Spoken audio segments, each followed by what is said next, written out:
अस्सलाम वालेकुम dear cadets, I am your teacher Abdul Rahman from cadet college Fateh जंग।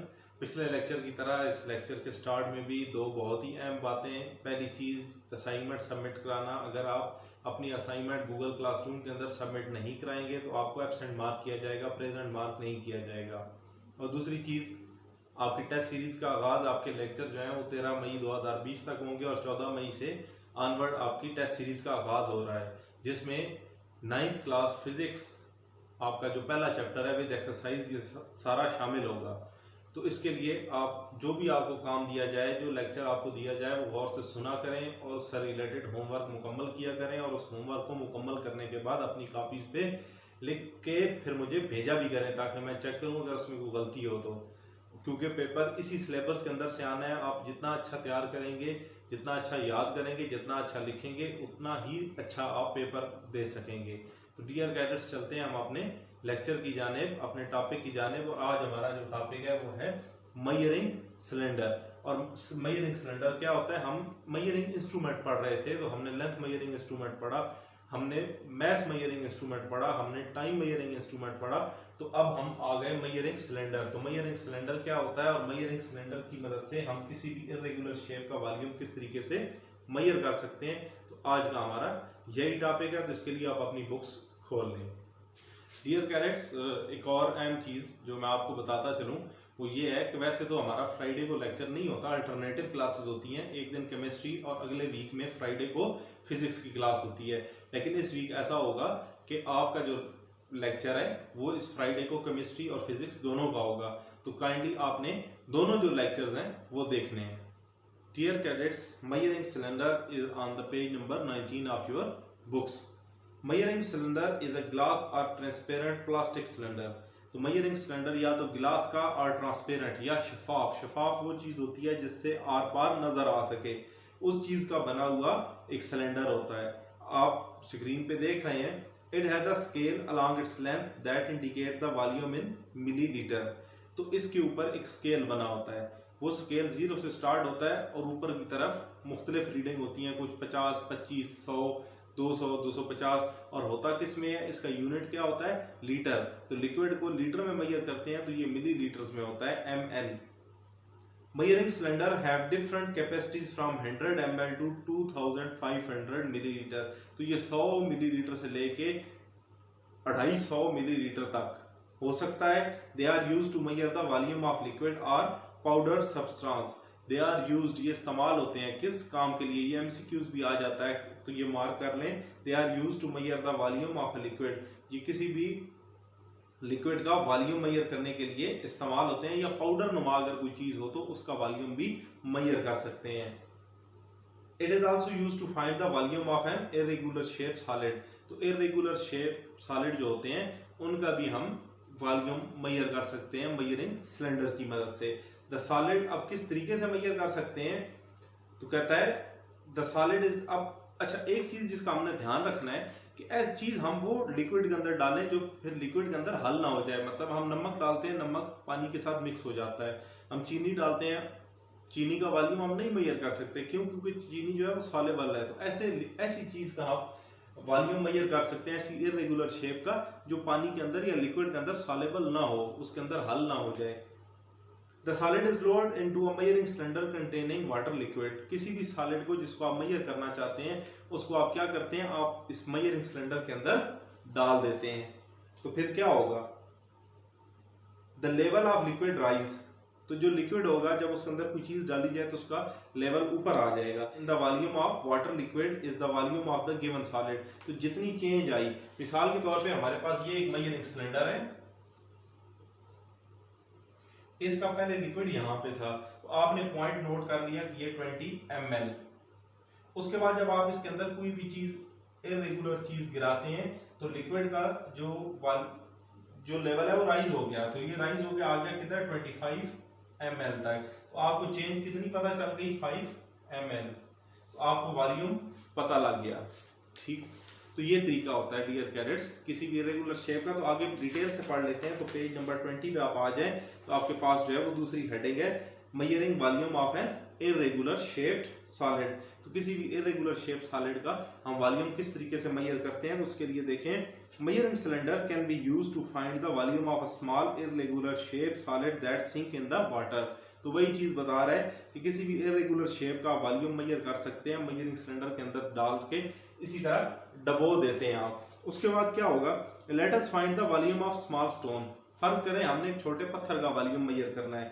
Take some water in a graduated measuring cylinder. एक ऐसे measuring cylinder के अंदर पानी लें जिसके ऊपर इस तरह स्केल लगा हुआ हो, जीरो से लेके ऊपर। तो ग्रेजुएटेड सिलेंडर का मतलब होता है ऐसा सिलेंडर जिसके ऊपर स्केल मौजूद हो, रीडिंग लगी हुई हो। उसके बाद क्या करें, tie the solid with the thread. तो किसी धागे के साथ उस सॉलिड को बांधें और बांधने के साथ क्या करें, lower the solid into the cylinder. तो इस सॉलिड को सिलेंडर के अंदर डबो दें। जब आप डबो देंगे, fully immersed in water, fully immerse का मतलब कंप्लीटली, पूरे का पूरा इमर्स, डबो देना, पानी के अंदर डबो दें। Note the volume, final volume. अगर आपके पास पहले जो वॉल्यूम था वो इनिशियल था, ये वाला जो वॉल्यूम था ये वी आई इनिशियल वॉल्यूम, शुरू का वॉल्यूम। अब उसके बाद ये वी एफ फाइनल वॉल्यूम। तो आप formula volume is equal to final volume minus initial volume. तो वॉल्यूम क्या आ जाएगा, 25 फाइनल है, 20 पहले था, तो दोनों में चेंज, 25 माइनस 20 तो 5।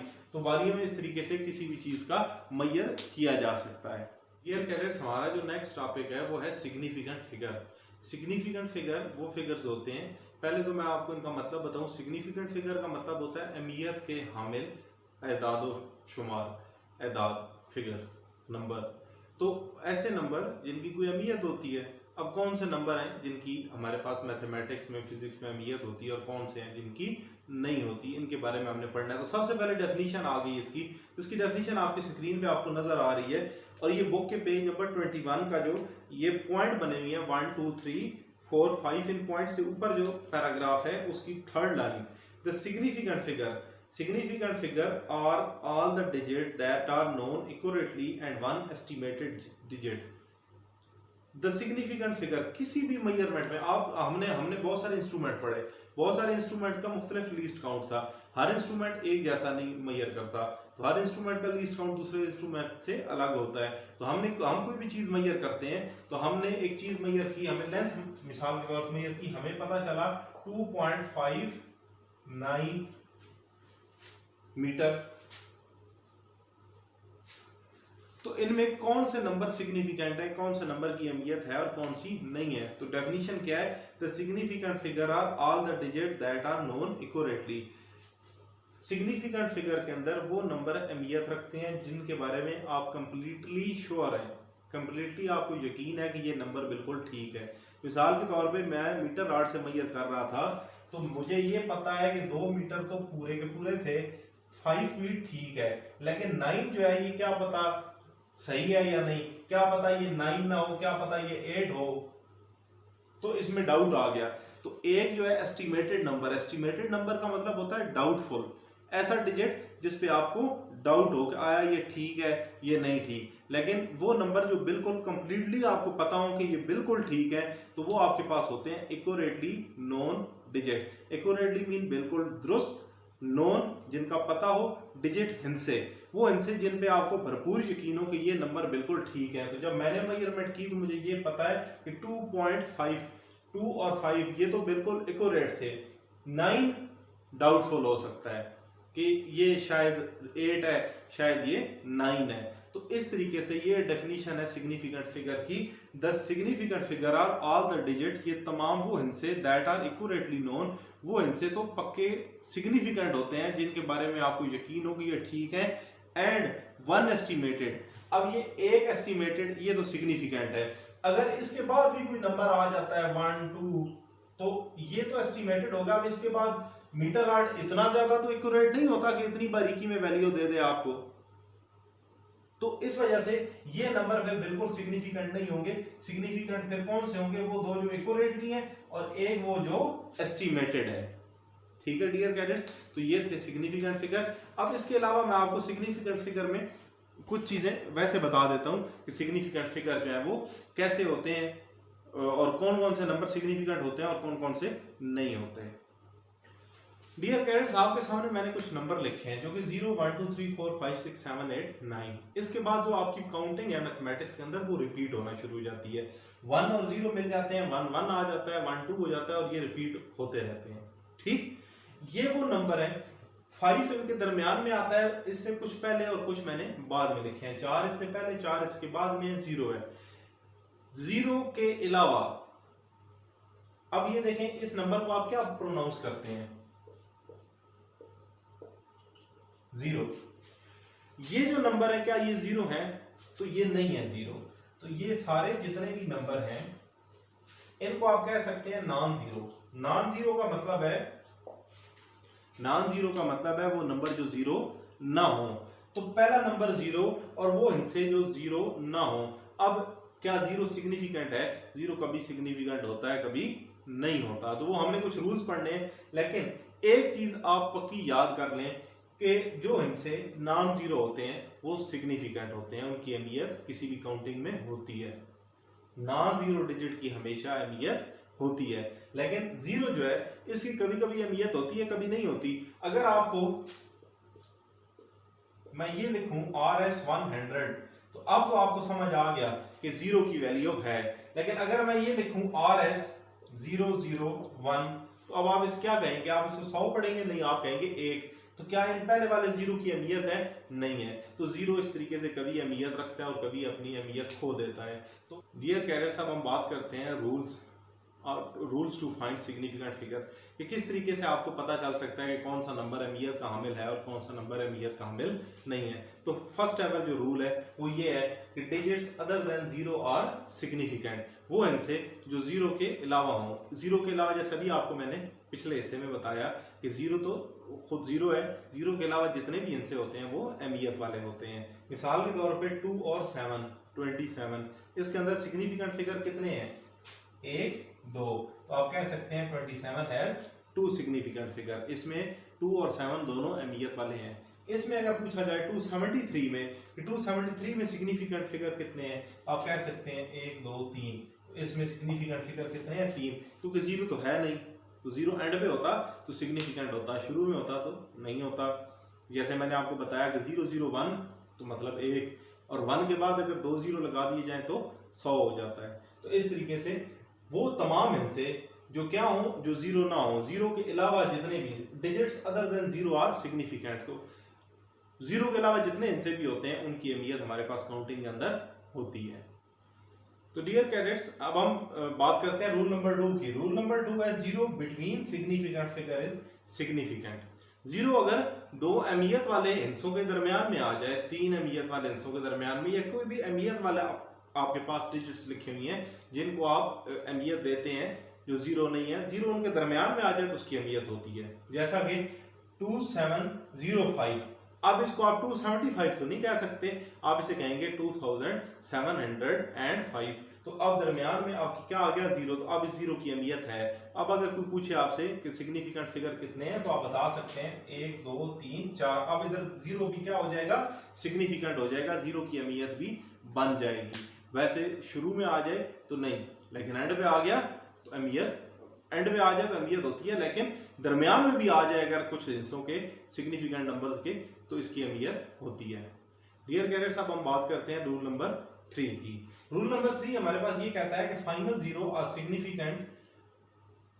फाइनल 0 मतलब किसी भी डिजिट के, कोई अहमियत वाला डिजिट है उसके एंड पे 0 आ जाता है तो 0 की अहमियत है। फाइनल 0s आर सिग्निफिकेंट, तो एंड पे आने वाले 0 हमेशा सिग्निफिकेंट होते हैं। जैसा कि 1000, अब ये सारे डिजिट सिग्निफिकेंट नंबर के बाद में आ रहे हैं तो ये सारे अहमियत के हामिल हैं। लेकिन इसके बाद फिर एक और शर्त भी है, इवन आफ्टर डेसिमल पॉइंट। अगर आपने यहाँ पे पॉइंट लगा दिया, इसके बाद भी अगर सिग्निफिकेंट, इसके बाद भी अगर 0 आ जाता है तो भी उसकी अहमियत है। फाइनल 0 आर सिग्निफिकेंट, एंड में आने वाले 0 किसी भी सिग्निफिकेंट नंबर के बाद आने वाले 0 तो अहमियत रखते हैं। लेकिन अगर पॉइंट लग जाए, पॉइंट के बाद भी 0 आ जाए तो भी उसकी हमारे पास यहाँ पे अहमियत होती है। तो फिर आपके पास यहाँ पे 27.00 में कितने सिग्निफिकेंट नंबर हुए? 1 2 3 4 5। तो फिर आप कह सकते हैं कि इसमें कितने सिग्निफिकेंट नंबर हैं? 5 हैं। तो 0 अगर डेसिमल पॉइंट के बाद भी आ जाता है तो भी उसकी अहमियत होती है। और अब हम चलते हैं अपने आज के आखिरी रूल की तरफ, जो कि है zero use for spacing decimal point और नॉट सिग्निफिकेंट। अगर आपने क्या किया, आपने जीरो लगा दिया कि 0.0345, अब यहाँ पे 0 पॉइंट मतलब एज अ प्लेस होल्डर है, इसने जगह रखी हुई है। हालांकि मैंने आपको पिछले लेक्चर्स में ये बताया था कि पॉइंट हमेशा कहाँ पे होता है, फर्स्ट नॉन जीरो डिजिट के बाद। तो अब यहाँ पे तो जीरो सिर्फ जगह रख के बैठा है, यहाँ से हम क्या करेंगे, पॉइंट को तो फर्स्ट नॉन जीरो के बाद ले जाते हैं, तो ये क्या बन जाएगा, ये तो बन जाएगा 3.45। अब यहाँ पे तो जीरो खत्म हो गए, जीरो कहाँ पे थे, यहाँ पे रह गए, तो शुरू के जीरो की कोई अहमियत नहीं होती। तो zero use for spacing decimal point, decimal point को मूव कराने के लिए जो जीरो लगाए जाते हैं उनकी कोई अहमियत नहीं होती। जैसा कि यहाँ पे एग्जांपल है 0.03, अब ना तो इस जीरो की अहमियत है ना इस जीरो की अहमियत है, तो यहाँ पे सिर्फ अहमियत वाला हिस्सा क्या है 3, तो कितने अहमियत वाले हिस्से हुए 1। इन 3 हिस्सों में 0.03 में सिर्फ एक हिस्सा जो है वो काम वाला है। फिर आगे देखें 0.027, अब इसमें आप देखें तो अहमियत किसकी हुई, इस जीरो की भी नहीं है, इसकी भी नहीं है, इनकी है 2 और 7, तो यहाँ पे अहमियत शामिल कितने इनसे हो गए 2। तो ये होते हैं रूल्स सिग्निफिकेंट फिगर के। तो सबसे पहले सिग्निफिकेंट फिगर की डेफिनेशन कि all accurately known digit and one doubtful digit, one doubtful की जगह पे एस्टिमेटेड डिजिट भी कह सकते हैं। और फिर उसके बाद इसके ये जो रूल्स हैं चार, ये चारों विद एग्जांपल आपके पास इस येलो पोर्शन के अंदर लिखे हुए हैं, ये आपने लिखने हैं। मैं आपको होमवर्क बताता हूँ कि आपका होमवर्क क्या है, जो आपने याद भी करना है और याद करने के साथ साथ आपने अपनी कॉपीज में लिखना भी है और फिर मुझे चेक कराना है, ताकि आपको प्रेजेंट मार्क किया जाए और ताकि जो आगे आने वाले आपके टेस्ट हैं 14 तारीख से जो शुरू हो रहे हैं उनकी आप अच्छे से प्रिपरेशन कर सकें। और फिर आपका जो अगला लेक्चर होगा फ्राइडे वाला, कल वाला, वो होगा केमिस्ट्री का भी होगा और ये भी होगा। तो इस वजह से आपने इस चीज़ का ध्यान करना है कि टाइम टेबल को फॉलो करते हुए कहीं ये ना हो कि आप फिर आके इस लेक्चर को देखें ही नहीं, तो लेक्चर नेक्स्ट होगा। तो डियर कैडेट्स, आप हम मूव करते हैं अपने होमवर्क की जानिब।